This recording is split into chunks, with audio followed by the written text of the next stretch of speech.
আমার নবী যেদিন এই দেশ থেকে বিদায় হয়ে যাবে, আমার আল্লাহ জিবরাইলকে দিয়ে প্রস্তাব পাঠাইছিলেন, ও জিবরাইল, আমার বন্ধুর কানে খবর দাও, আমার বন্ধু এই দেশের মাটিতে থাকতে পারবে না, আমার বন্ধু এই রক্ত মাখা জমিনের মধ্যে রাখবো না, আমার বন্ধুর দেহ আমার আরশের ডাইন পাশে দাফন করব।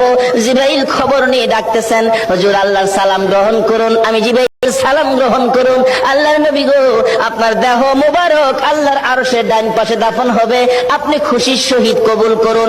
আমার নবী কোনো কথা কয় না, দুইটা চোখের পানি ঝরঝর করে ছাড়তেছে। জিবরাইল বলেন, ইয়া রাসূলুল্লাহ, এত সুন্দর প্রস্তাব নিয়ে আসলাম, কোনো কথা কন না, খালি কাঁদেন কেন জানতে চাই। আমার নবী বলেন, জিবরাইল রে, তোমার জন্য খুশির খবর হতে পারে, আমি খুশি হতে পারলাম না। কেন পারলেন না? জিবরাইল, আমার দাফন আল্লাহর আরশের ডান পাশে হবে, আমি জানতে চাই আমার গুনাহগার উম্মতের দাফন কই হবে রে? জিবরাইল বলেন, আপনার উম্মতের দাফন এই জমিনের মধ্যে হবে। আমার নবীর কান্না আরো বেড়ে গেছে। জিবরাইল, না না, সইতে পারি না, আমি আরশে থাকবো আর আমার উম্মতেরা এই জমিনে থাকবে। আমার মন মানে না, প্রস্তাব আমি রাখবো না। আমার পক্ষ থেকে একটা প্রস্তাব আমার প্রভুর দরবারে তুলে ধরো।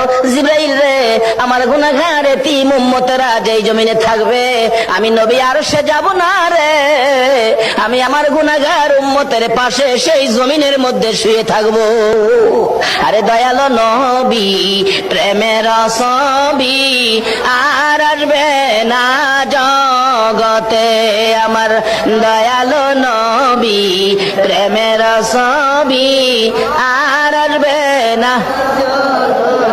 হাসর দিনে উম্মত বিনে, হাসর দিনে উম্মত বিনে যাবে না নবীজি বেহেশতে। দয়ালো নবী, প্রেমের ছবি আর আসবে না জগতে, আমার দয়ালো নবী, প্রেমের ছবি